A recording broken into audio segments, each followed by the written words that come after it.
Good day, everyone. It's wonderful to be with you all. This is our first collaborative service of 2026. And I think might be the second time that we've been virtual in our collaborative service with you all. So, joyful 2026, everyone. So I wanted to share. Sometimes I go online to see, I wonder what day is being observed today. So today is National Gourmet Coffee Day. So to all of you coffee drinkers out there, yes, hold up that mug with pride feed. Cheers to you. So take a sip, take a breath. Yes, and enjoy your cup of joy. So tomorrow we honor the life and legacy of Reverend Dr. Martin Luther King Jr. There's going to be a beloved community commemorative service tomorrow at 10 a.m. that's being live streamed from Ebenezer Baptist Church in Atlanta. So you want to check that out. You can visit the King Center website for the live stream and MLK Day of Service opportunity. So tomorrow there's a lot of service activities happening to honor Dr. King. So our theme for 2026 is Open at the Top. And our January theme is Ancient Wisdom, New Thought. So, one of the things that we do at Centers for Spiritual Living every January is we return to the first four chapters of the Science of Mind text by Ernest Holmes. And these four chapters serve as our foundation for the teachings of religious science and New Thought. So, today we're going to weave together New Thought through chapter 4 of the Science of Mind, which is how to use it. How to use it. And we're going to weave in ancient wisdom from a beautiful book called Braiding Sweetgrass, Indigenous Wisdom, Scientific Knowledge, and the Teaching of Plants by Robin Wall Kimmerer. And I am enjoying this book so much. It's short stories weaving in nature, wisdom, Mother Nature. It's absolutely fabulous. And I want to share a story from the book with you today. So, our message today is cause and effect in the sweetgrass. So, the core teachings of chapter 4 is simple and profound. How to use it. You use it. How do you use it? You use it by using it. How do we use it? We use it. That's how we use it. Simple, right? So the Lord does not use us, we use the law. So on page 51 of Science of Mind, Holmes writes this: one of the great difficulties in the new order of thought is that we are likely to indulge in too much theory and too little practice. So we could think about using the law. We have to actually practice using the law, taking action.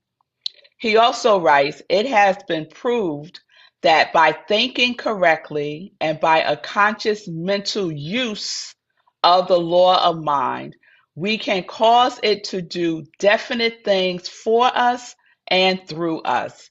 By conscious thinking, we give conscious direction to it. So Holmes is simply telling us the law always works. The question is, how are we working with the law? How are we using the law? In Braiding Sweetgrass, Robin, the author, tells the story of a remarkable ecological experiment, and it's conducted by her graduate student, Lori. So Robin proposes to Lori to study sweetgrass as a thesis project, to study it using scientific methods. So to have plots and controls and measurements and comparison. And the research question that was to be explored is, what are the best harvesting practices for sweetgrass? But Lori, the graduate student, faced opposition, and her opposition came from the faculty committee. She had to present her thesis question. And one of the committee members was the dean, and this is what he said to her. Anyone knows that harvesting a plant will damage the population. You're wasting your time. And I'm afraid I don't find this whole traditional indigenous knowledge thing very convincing. I'm adding the drama, y'all. You'll know. You'll know. All right. But Lori held her ground and she moved forward. She created 3 plots: a control plot where the sweetgrass was untouched, hand pulling where the grass was pulled up by its roots, and hand pinching where the grass was pinched off individually at the base without disturbing the roots. So we have control, hand pulling, and hand pinching. So for 2 years, Lori harvested, recorded, and measured the response of each plot of the sweetgrass. She spent so much time in the meadow that neutrality became impossible. She grew fond of the sweetgrass, but she treated each plot with equal mindfulness, equal respect, and equal gratitude. Sweetgrass harvested in the study was weighed, counted, and gifted to basket masters. So they just didn't harvest it and then toss it to the side. They harvested and gave it to basket makers. So they were keeping the law of circulation, the law of reciprocity alive. So let me ask y'all, which method do you think harvested the most sweetgrass? The control, the hand picked, or the hand pinched? So remember, the control, nothing was done with the sweetgrass. It was untouched. The hand pulling, grass was pulled up to the root, and the hand pinching, grass was pinched off individually at the base, but the roots were undisturbed. So let's see. You could put it in the chat if I could see. I don't know why I can't see y'all in the chat. Okay. So Fee said we use it by using it controlled.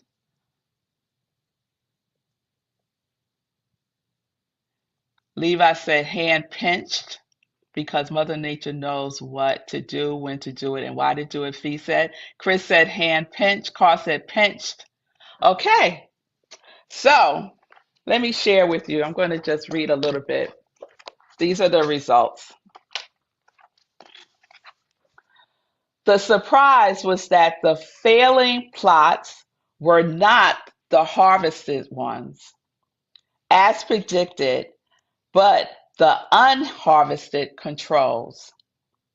The sweetgrass that had not been picked or disturbed in any way was choked with dead stems while the harvested plots were thriving.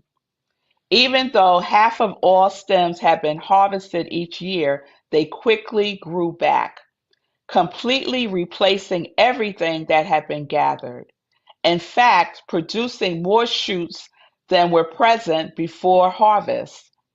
Picking sweetgrass seemed to actually stimulate growth. In the first year's harvest, the plants that grew the very best were the ones that were hand pulled, yanked up in a handful with their roots. And that happened because when you pull the sweetgrass up by its roots, there's little buds in the roots that fall into the soil and they grow, right? But whether it was pinched or pulled, the end result was nearly the same. It didn't seem to matter how the grass was harvested, only that it was. So the hand pulled and the pinched methods both harvested the sweetgrass. The control plot suffered. I find this just amazing. All right. Let me calm down. Okay. So Lori's findings shocked the committee. Y'all remember the guy who said, I'm afraid I don't find this whole traditional indigenous knowledge thing very convincing. Remember him? He had to eat those words. So Lori told the committee, the untouched sweetgrass declined. The hand pulled sweetgrass grew back strong, and the hand pinched sweetgrass flourished most of all, tall, green, and abundant. So Robin noted that while the results surprised the academic ecologists, they were completely aligned with indigenous wisdom. If we use a plant respectfully, it will stay with us and flourish. If we ignore it, it will go away. Why? Because in indigenous science, harvesting is not extraction. It is relationship. It is reciprocity. It is gratitude in motion. So sweetgrass thrives when tended, respected, and engaged with. So Lori's findings illuminated the principles of how to use it. The untouched plot declined, just like parts of our lives decline when we ignore them. The law mirrors whatever consciousness we impress upon it.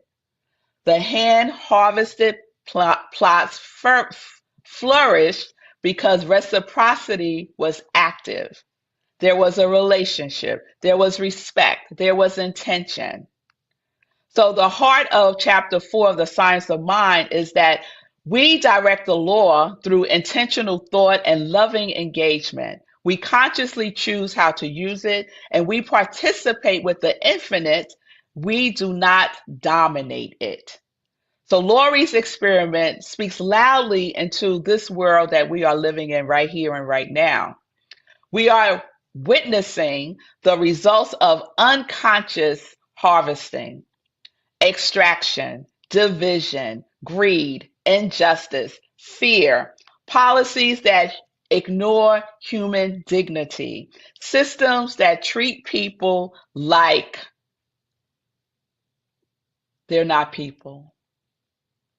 So what we see that happens when a society harvests without reciprocity. And this is a lesson that our country has not learned reciprocity, right?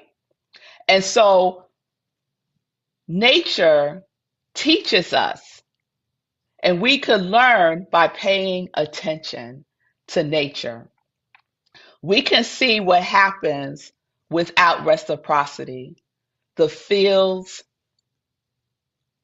wither. They wither and they die. But yet, spirit keeps giving. The earth keeps teaching, and sweetgrass itself keeps whispering. There is another way. There is a reciprocal way. There is a sacred way. And New Thought teaches we must consciously unify with the good we desire. The ancient wisdom of sweetgrass is teaching us, tend to me, and I will thrive with you. And the world is crying out, y'all. We are tired. We are tired. Tend to us. Tend to each other. So how are you using the law? Ask yourself these questions. Are you ignoring parts of your life that need your loving presence? Are you ignoring parts of your life that need harvesting? Are you going through life unconscious, like the untouched sweetgrass? Are you approaching life depleted and disconnected? Or are you tending your consciousness with gratitude, intention, reciprocity, and love? We get to choose that. No matter what's going on in the world, we get to choose how we are using our consciousness, how we are harvesting love. Because the truth is, love grows where you show up with love. Life weakens where you remain unconscious.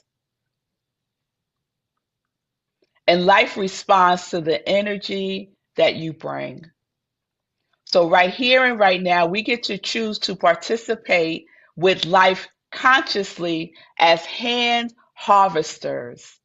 I just love the visual of that, to be hand harvesters of a new world, right? We choose tending, not taking, reciprocity, not greed, oneness, not division, love consciousness, not fear consciousness, oneness, not division, oneness, not division. So we are tending a new field. We are tending the field as hand harvesters, harvesters of heaven on earth, a world of connection, care, and reciprocity, a world where we are awakened to the truth of who we are. We get to be the hand harvesters of a world that works for everyone. So I have some love work for y'all. The question is, what are you harvesting? What are you harvesting? And so to support you in this, you're going to hand harvest a quality, a high vibration quality. And some of you have already done this. You're going to hand harvest an essence, an energy this year, fully embodying it, expressing it, experiencing it. So, for example, you could hand harvest love, hand harvest peace, joy, connection. You could hand harvest oneness. So, what is yours? If you already got it, you could put it in the chat. What are you harvesting for yourself and for this world? Peace and blessings, everyone. Peace and blessings. Fee said, I am harvesting. Oh, I can't see my chat. Fee, unmute and share what you're harvesting.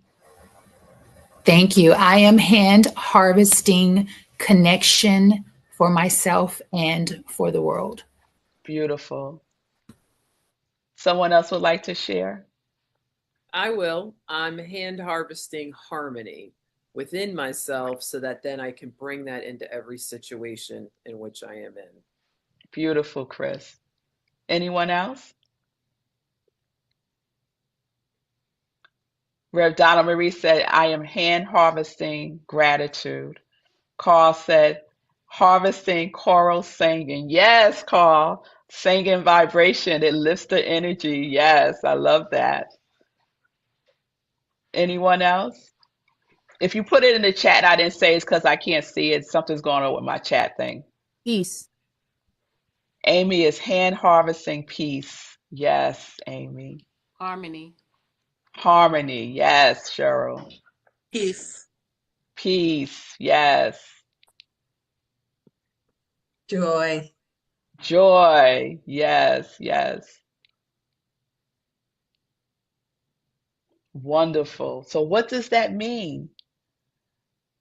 That means that you show up as that you are the peace, the joy, the connection, and that you are harvesting it by showing up as it in the world and with yourself.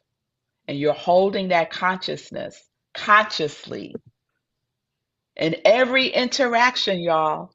You don't get to pick and choose where you're going to show up as love. You show up as love. You show up as peace. All right. Thank y'all. Peace and blessings.